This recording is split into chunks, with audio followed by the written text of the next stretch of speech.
Hello, I'm reading Evie, and I'm going to talk about The Ghost Who Was Says I Do by Bobbi Holmes. I kept thinking it was The Ghost Who Says I Do, but that is not the title. It's a short plot or description. A Valentine's Day wedding at Marlow House? ? Love is in the air, along with secrets. Some are deadlier than others. Will secrets from Clint Marlow's past come back to haunt Walt and Danielle? ? We shall see. It first started off introducing two characters, two women, Rachel and Claudia, who are twin sisters, and they know Clint somehow. Suspicious. How do they know Clint? Who are they? Lily is sick with food poisoning. Maybe. I thought maybe she was pregnant. Adam said the same, which Marie heard and is now telling Danny. Lily thinks she might be too, as she went off the pill and stuck with condoms. They were going to try for a baby after their Europe trip in 7 months.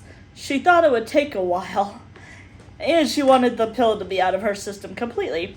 But she wants Danny to go get a test for her. Kelly ran into Danny at the pharmacy, so you already know where that gossip train will be going. Yeah, it went there. It did. Danny's new neighbor, Pearl, is a bitch. She threatened Mats. How dare you? For those just watching, Mats is Danny's cat. It's a cute little black cat with white ear tips. It's like, I can't see it, but I just know it's cute. OMG, Lily is pregnant. Yay. Yay for her. Because they did want kids. That's obviously why she went off the pill, as I said earlier. So, timing or not, no. They were a little silly for thinking it would take that long, or at least Lily was, but whatever. She was still happy about it. Classic OMG. Classic miscommunication trope. Love those. She says sarcastically. Walt and Danny were talking about Lily's pregnancy, but it sounded like they were talking about themselves. Kelly heard it. I wish I would have wrote it down, because it was basically like, Walt was like, well, can't women like control this somehow? Because mind you, he's from like the 1920s and before. He was born in the 1800s, so I don't know when birth control came about, but. Yeah, so he was, like, genuinely, like, asking. It wasn't, like, oh, doesn't she know how to prevent this? Like, I don't know, some, like, ridiculous, sarcastic thing.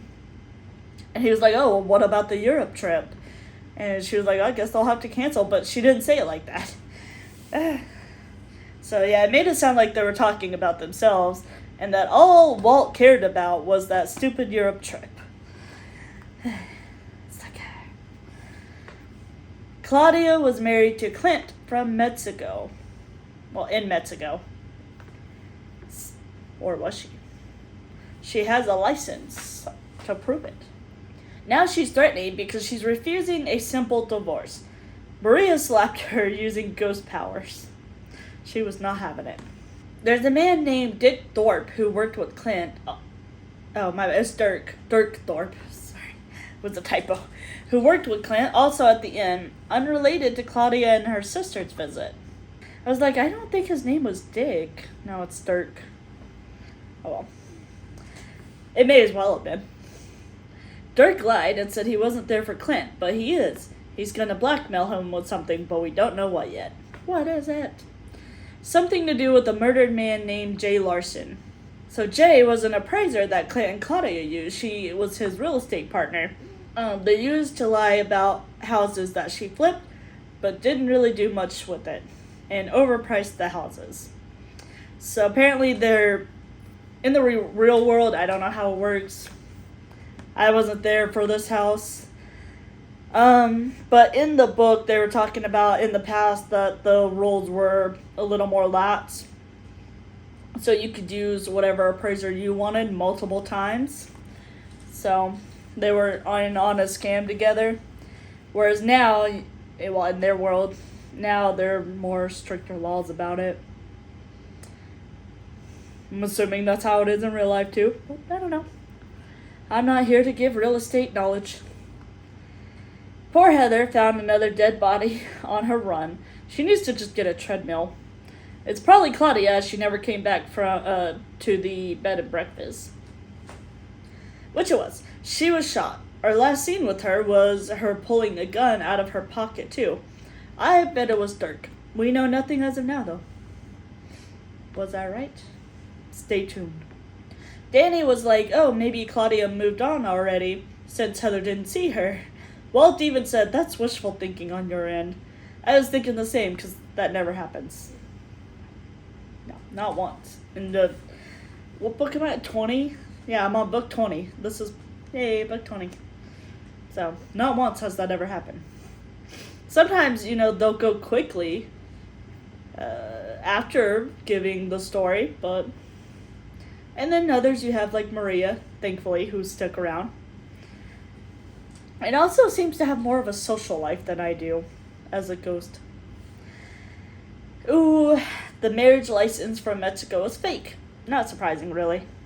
Because they did like background checks, but they passed it off. Well, since it took place in Mexico, that's why they didn't find it. So she got the license from Clint himself. They spent the night together, one of many, and it was an April Fool's prank. So at first she thought it was real, and then found out it was not. There's a disgruntled customer from their scam also in town, so could have been that guy. Albert Hansen was that guy's name. My bad, I meant to include that in the last one. OMG. A lot of OMGs. Joe is accusing Walt because he looked into it and found they were married and is under the assumption that Danny is pregnant.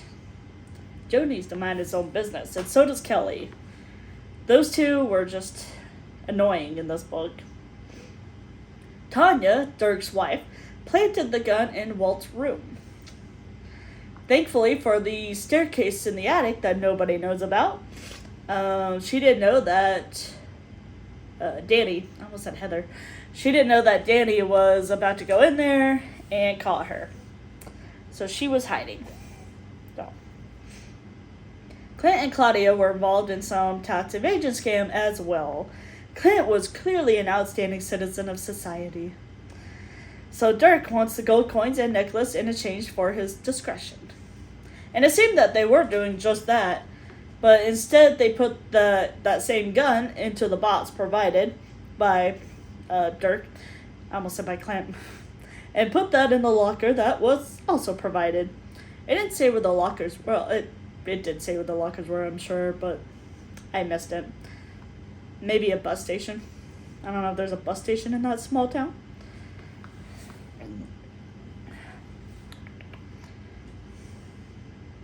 The papers were there as well, but when the cops arrested Tanya and tried getting them, a ghost blew it away and caught them on fire. The papers proving that they were involved in all the scams. So, Albert Hansen was a victim of their scam and lost his inheritance. Walt gave him a check for the same amount to make up for what Clint did. How sweet. Oh, I thought that was cute. And he didn't have to, it wasn't Walt's fault, He was dead at that point, but they're nice people. Him and Danny, of course. Marie set the fire. Nobody noticed the floating matches, apparently. So we knew, obviously, we knew it had to be either her or Eva, so I just didn't know which one, but at the time it didn't say, but it did go back and Marie proudly announced that it was her. Apparently Claudia was going to shoot Dirk as he was blackmailing her, as we figured out. Yeah. But she hesitated and it went off during a struggle, supposedly. That's the story from Dirk. And it seems Claudia moved on already, so that's what we're sticking with. That's what we got. But he'll still be punished for the blackmail and disposing the body. So, Danny had a dream on the night before her wedding day. Her parents gave her a necklace with the letter M engraved into it. I said, I don't know why an M, though. But anyways, the next day, the chief who was walking her down the aisle, or stairs rather, gave her that same necklace. Aww. And then I forgot the M for Marlow. I forgot what I was reading, I guess. I kept thinking I couldn't remember Danny's last name is Boatman. And I couldn't remember what her parents' name was, what her dad her parents. And so I was like, does that stand for M? What the freaking heck is the M for? I'm a little embarrassed to say that I didn't think about Marlow until the next book, when Danny is telling the chief about the dream, after she comes back from her honeymoon and all that.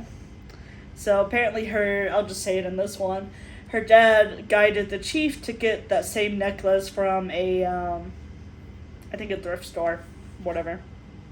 So it was so cute. My heart. It is sweet to know that she's not really alone, despite having lost, everybody. Which, obviously she has Walt now, and she had Lily, but, her family. Now I would like to talk about some reviews. Some reviews. Because you see, the reviews, or the people who did the review, I think forgot that it's a fictional book.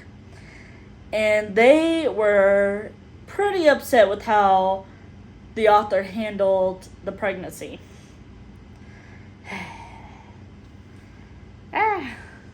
Let me see. One of them was another one that Danny is rich, Walt is rich, but they still own a bed and breakfast. It's just because you're rich doesn't mean you don't want to work. I myself like working, The work itself is never the issue. It's the money. But anyways. People rated it bad also because of Kelly. Yeah, she was annoying. But also apparently the author is supposed to write about pregnancy and the symptoms and all that, correctly so. Again, fictional book. This is not what to expect when you're expecting. If you're taking your pregnancy advice from a fictional book, then I do not know what to tell you.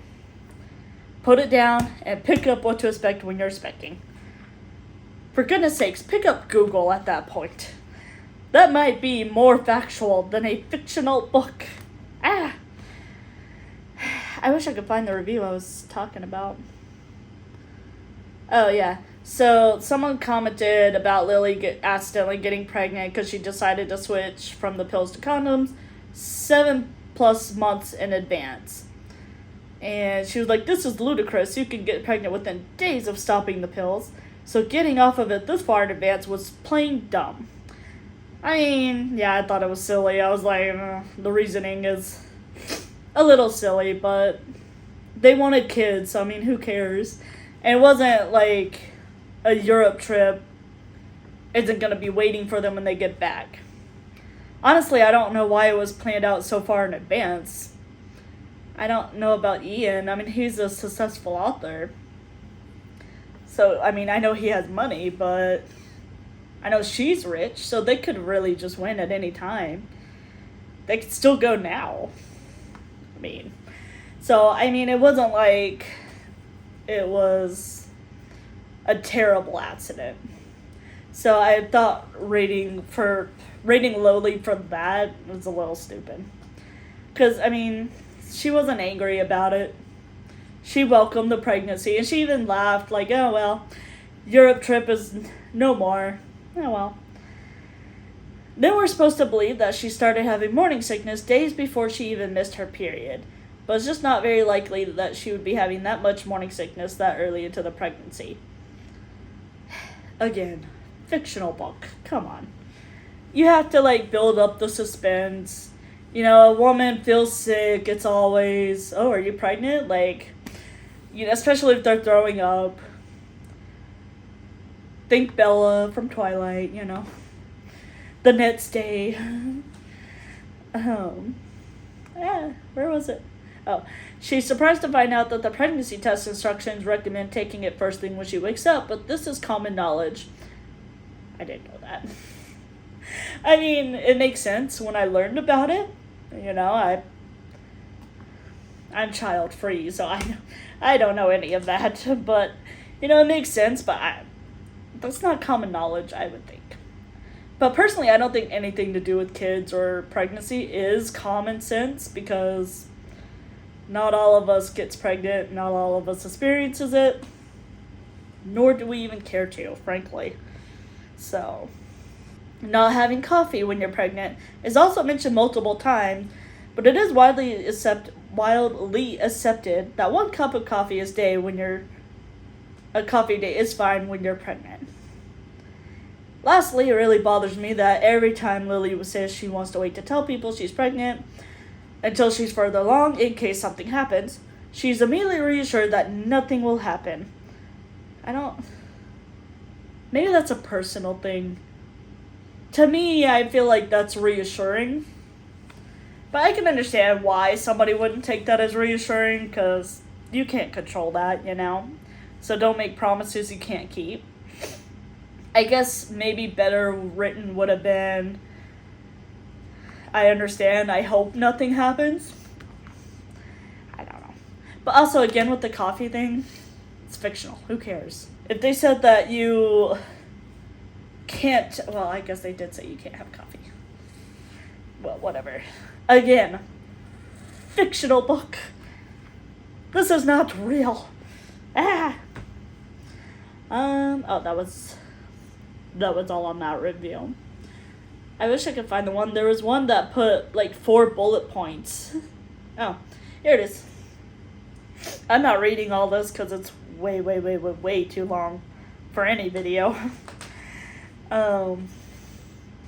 But basically it was like, oh, why would you write your lead character as some know-it-all person when confronting pregnancy who has never been pregnant herself? Why did you not choose her to be more supportive? I don't see how she couldn't be any more supportive.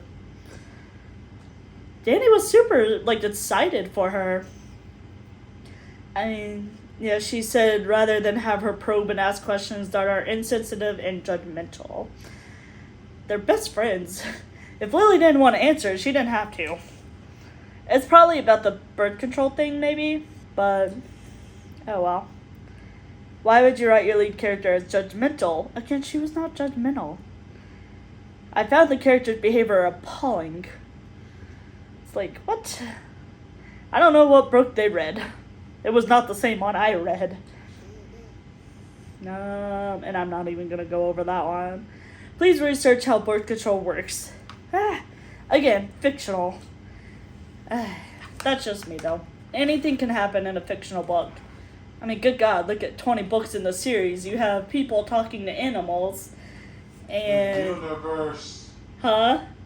The universe says so. Yeah, you have a ghost that's been around for over 90 years, probably over 100, talking to the universe. You have one ghost who came back into his cousin's body after his cousin said, nope, I don't want it anymore, you can have it. I'm not saying nothing supernatural is real, I don't know. I like to think it is, after reading these kind of books. Maybe not so much after watching Supernatural. No. After watching, Twilight, Vampire Diaries, I like to think they're real, but, I don't know. I'm not so conceited to say that, I know for a fact they don't exist. I don't know. But in a world where you can have all of that, I think you can let it slide. That, maybe you can't have coffee for 9 months.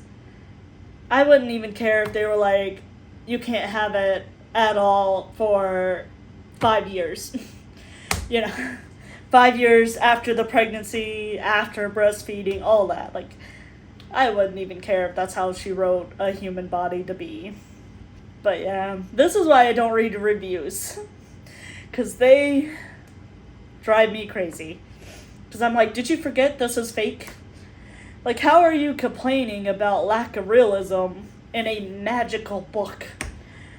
That's like complaining about when you're reading Harry Potter and saying that there's not enough, I don't know, kids with glasses or some crap. I don't freaking know. But